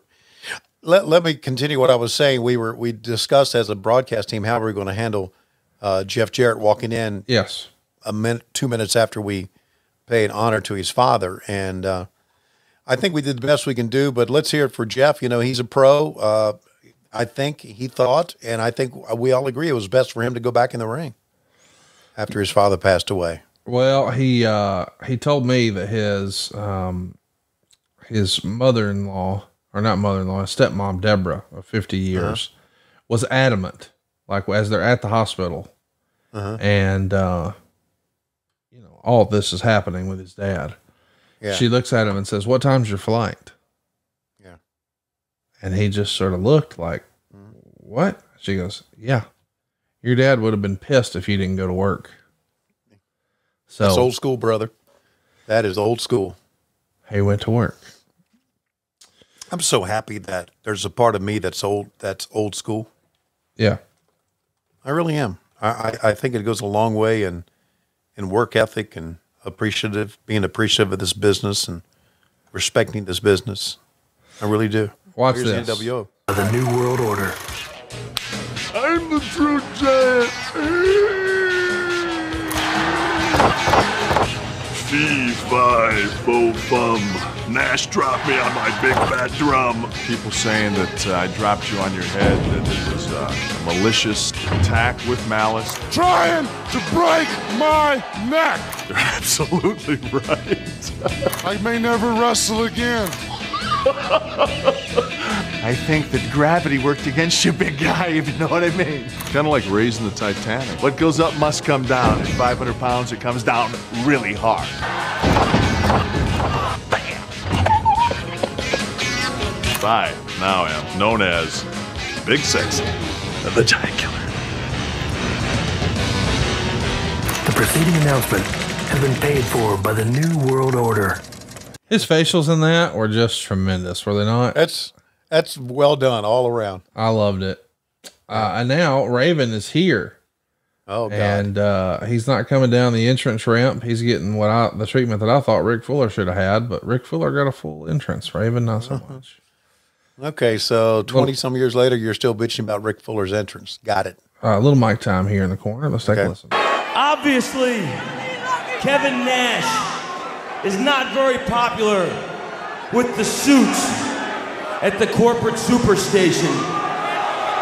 And it's no secret that Raven is considered a misfit and a freak.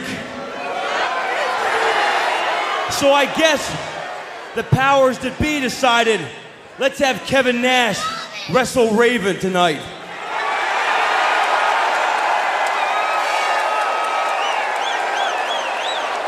I guess they figure someone's bound to get hurt.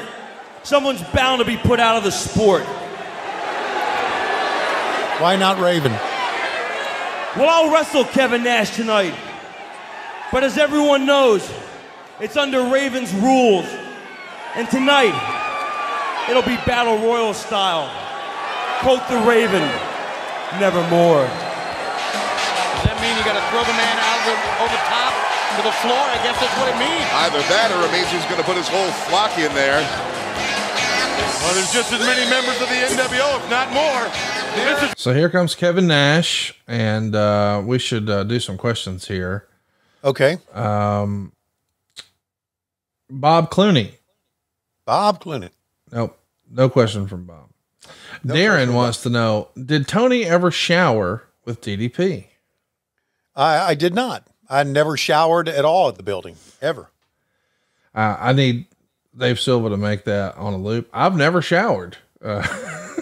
At the building. Cut that out. We don't need those details. All right, so we know there's a Ravens rules match. Jason Gunning wants to know, what would a lowest rules match consist of? Watching Facebook, looking at Facebook, feeding the dogs, bitching at Tony. That's about it. Here's one. This is from Steve in PA. He says, this event had a DQ and 2 no contest finishes. Was this a period in WCW in which the talent just couldn't come to an agreement, and ultimately non-finishes were a little too frequent? You know, Steve, I don't think it was a case of talent not agreeing. I just think it was a case of how booking was back in the day. There was a lot of DQs because the idea was that back then, if you do the job, if you allow people to do the job, you're not going to be over. I think it's changed a lot these days. Just the theory of booking back then. It wasn't talent not cooperating. A lot of talent didn't cooperate.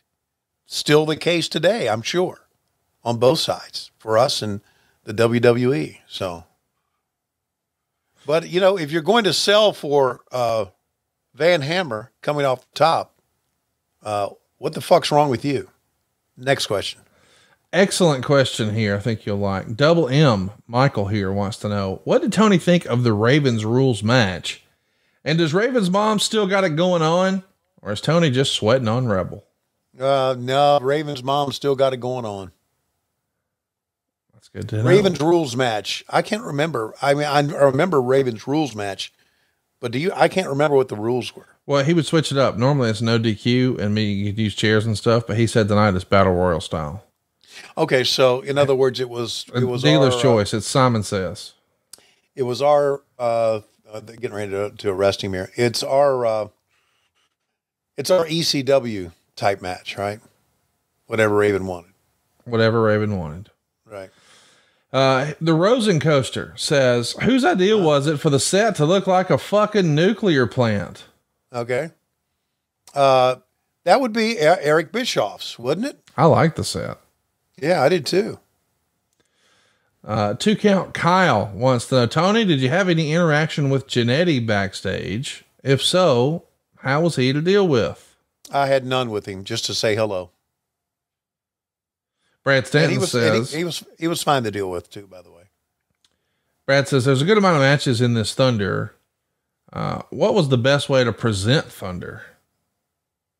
Present it back to the people at TBS to say, we can't fucking do this show. That was the best way to present it. Okay. Brian Fuller says, can Swamp Man assist in Ravens rules match? Why didn't Tony clearly explain to the viewer the nuance and catch-as-catch-can style required to excel in a Ravens rules match? You know, like Excalibur or JR would. I'm sorry, read that one again. He wanted to know, does your penis hair hang down to your knees? Okay. Yes, it does. Okay. Thank you, Brian. And hello to you and all in your fucking Fuller family. Go ahead. There you go. I think we actually might have some questions over in the group chat too. Of course, we've got the big live studio audience here. DJ Turnip wants to know, ask Conrad, if you had to be at WCW Sold Out 97 or ECW December to Dismember Live, which one and why? I would have picked Sold Out. And now listen, with the benefit of hindsight, well, yeah, I still probably would have picked Sold Out. Yeah. It was super hot back then, though. By the way, aren't you and I doing a live Q&A on Thursday? I'm glad you mentioned that. Yes. Yep. As folks are listening to this, tomorrow night, you and I are going to be live on adfreeshows.com, February 23rd, 8 p.m. Eastern, this Thursday. But wait, Tony, there's more. It's not just me and you doing an Ask Tony and Conrad live. Who's the third man? It's our old friend Cassio Kid. He will be here for the whole ball busting affair. I don't know what to expect besides laughter.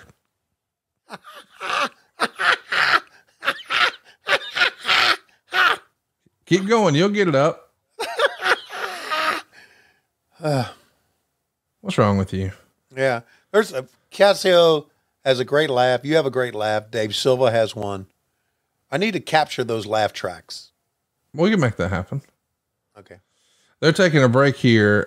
We will too. It's 1:12:55 is where I'll hit it. There it is. And we're going to take a break to tell you something you already know. That in my real life, I love helping people save money, and I'd love to help you save some money too.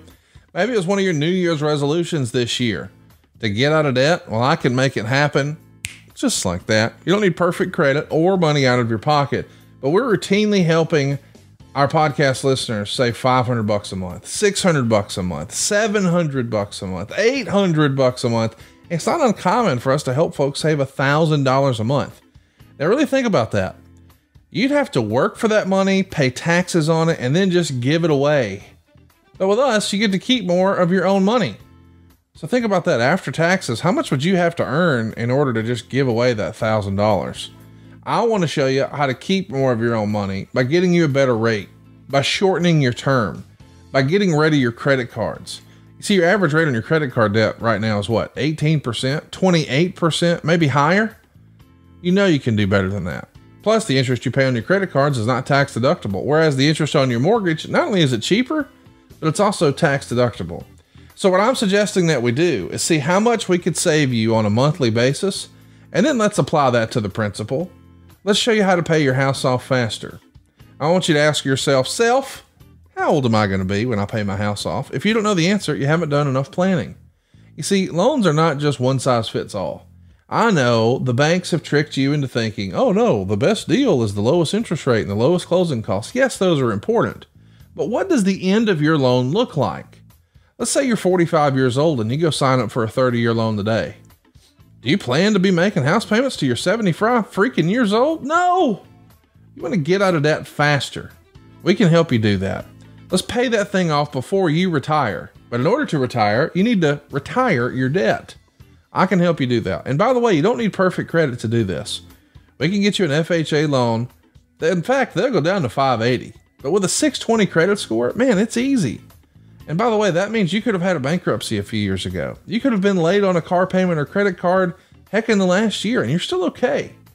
But maybe you're overwhelmed by all of this and you want to buy a house, but you're not sure how much you need and you're not sure what the monthly payment would be. And do you need a down payment and how big does it need to be? And what is my credit score? Man, we can help you with all of that. We don't say no, we say not yet, but here's how. So no matter your circumstance, we want to be your mortgage advisor for life. So why not let us take a look? Let my family help your family at savewithconrad.com.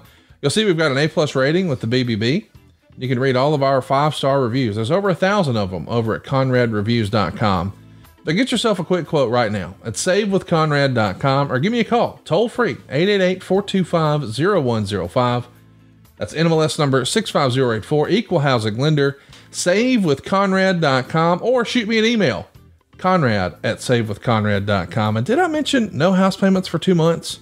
You'll get to skip your March and your April payment. You're done until May at savewithconrad.com. Tony, let's get back to it here. I'm at 1 hour, 12 minutes, and 55 seconds, and we're getting ready for our main event, which is Chris Benoit versus Diamond Dallas Page, a rematch from Super Brawl here in 3, 2, 1, play. All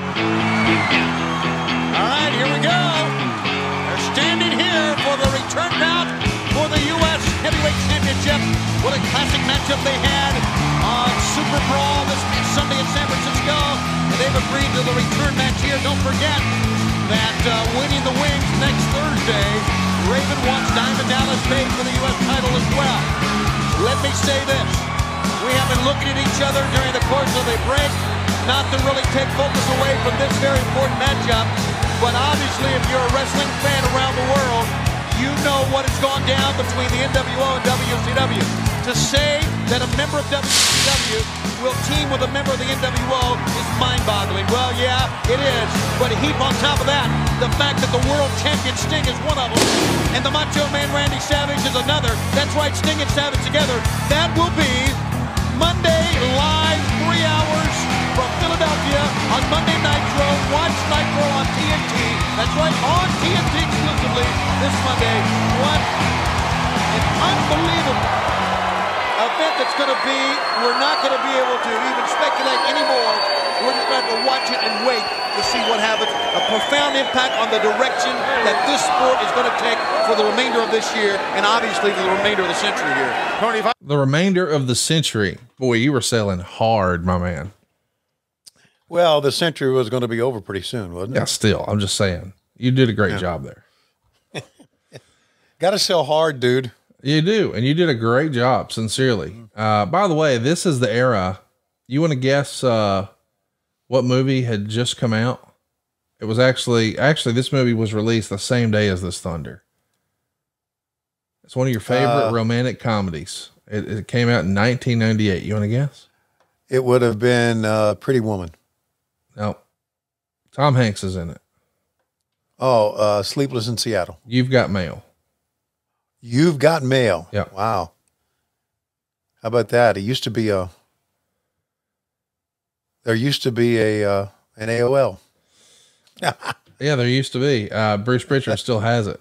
Your boy would also be proud that you know this song. The number one song in the United States was by Celine Dion. You want to guess which one it was? 1998. Let's see. That would have been My Heart Will Go On. You got it. You nailed it. Yeah.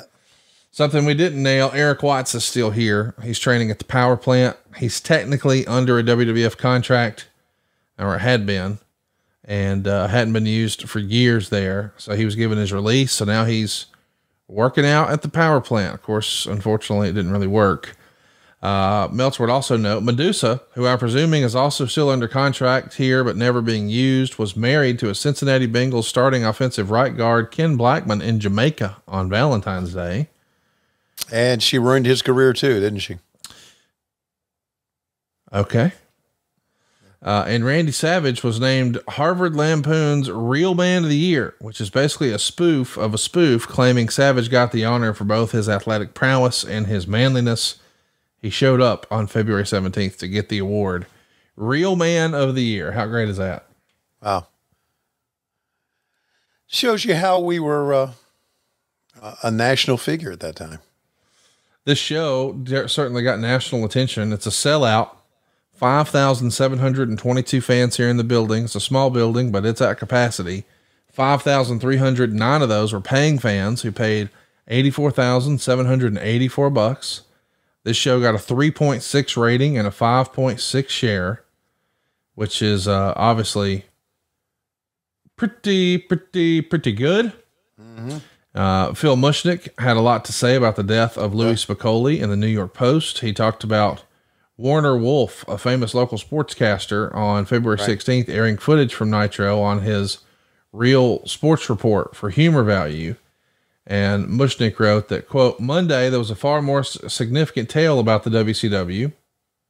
Not that we'd expect Wolf or any other sportscaster to know about it or to pursue it if they did. He talked about the death of Spicoli, and he brings up the death of Brian Pillman, and he talks about how everyone in sports is covering the Mike Tyson story, but they're using gag lines and damning Tyson for sinking so low when he's going into wrestling, but they ignore the reality of what's going on in wrestling. Mm-hmm. Did you feel like in this era that drugs or prescription drugs were a problem in WCW? I thought there was a problem in the sports world. Right. So if you want to single out wrestling, you can do it. And I think it's very apparent that Phil Mushnick always tried to bury wrestling. Just go back and read his stuff. Right. He had a hard on for wrestling. I think it doesn't have something to do with him being related to Sam. Is that real? I didn't think they were related. I thought for some reason, I thought they were. And I had heard that because of Vince, trying to put all the regional promoters out of business, and Sam, of course, was one of the more, visible ones, known ones on national level, that he had a hard on for Vince McMahon. And I may be wrong. I'm not sure. But be that as it may, just go back and take a look. He always hated pro wrestling and buried pro wrestling. So I take what he said with a grain of salt. But I do agree that there was probably a prescription drug problem going on. And, a lot of guys took painkillers because they had to do it. I'm not validating this or agreeing with this, but a lot of guys had to take it to perform. Right. And then once you start doing that, obviously, as it's well known, slippery slope, buddy, you get addicted, and it's bad news. Bad news. Well, let's talk about some bad news here. We got some questions. Okay. Bobby wants to know, Tony, did you get a preview of the new logo and set before Thunder debuted? Do you just show up and see it, or do you get a sketch ahead of time? No, I just show up and see it. I was just an announcer back then, and I also was in charge of posting shows. So the live shows I had really nothing to do with. I had a lot more to do with WCW Saturday Night, Worldwide Wrestling, NWA Pro, and all that. Not the live shows. All righty. Another question here from Bryant. He wants to know, hey, Tony, we had the Nitro girls. Why did we not have Thunder girls? Yeah, that's a good question. I guess in many ways we should have, but maybe they would have made, maybe they wouldn't have made the Nitro girls as special had we had them. Don't know. Coach Rosie says, did you prefer the Wolfpack or the NWO? Well, I like the Wolfpack song. Can you hum along? Something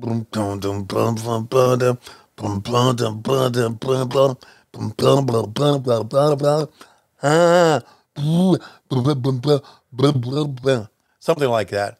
But I like the NWO because the NWO was the beginning, right? Yeah, the NWO was the best. Okay. Rajiv says, as a secondary show, what's the main differences between Thunder and Rampage? Thunder, we didn't want to do. Rampage, we do want to do. And I think Rampage is important for us because we have such a big roster and not everybody gets a TV time. Right. Back then, we didn't need it. We had a 3-hour show. We didn't need another 2-hour show. And then did Thunder become 3 hours? No. Okay. So we're doing 5 hours of TV a week. That's just too much. Right. Right now we're doing 3 hours of TV and 2 of it live. So look at DDP. Look at DDP with little juice going on there. Yeah. Here's what's fun as they're going off the air. It was a total accident and we were asking questions, so we sort of glossed over it, but there was a fun spot there where he landed sort of face first. Benoit dropped him face first and it busted him open. And immediately the camera got wider. Yeah. And they got no more tight shots because clearly that was an edict. But it wasn't something where he quote unquote got color on purpose. It was the hard way. But there is an easy way to grow your product, and that's by targeting men 25 to 50 years old. And there's no better place to advertise than right here on What Happened When. You've heard us do ads for some of the same companies for years. And why is that? Well, because it really works. And with our super targeted audience, there's very little waste. Go to advertisewithwhw.com now and find out more about advertising here on What Happened When. And you can also be involved in everything we're doing and see the silly videos and the silly faces and see Tony put on Aldo Montoya's jockstrap at whwonyoutube.com. That's whwonyoutube.com. Also want to mention that all of our show handles on Twitter and Facebook are at WHW Monday. Over on Instagram, we're at WHW Podcast. If you'd like to get blocked, please, by all means, interact with Tony Schiavone. He is at Tony Schiavone 24. I am at Hey It's Conrad on Twitter, at Hey It's Conrad Thompson on Instagram. And you can get all of our new merch, including you like light, you like food. That's all I got to say about that. The new Halo shirt, the TDT for the tips don't touch. I said to myself, self, you simple bitch. And of course, the big motherfucker T all over at loisrules.com. But right now, Tony, it looks like it's about that time. You can call me the Silver Killer. We're desperately out of time. See you next week on What Happened When. We come to you Wednesdays on Westwood One, but Mondays we come to you on Patreon. Patreon.com/WHW Monday, or of course, adfreeshows.com.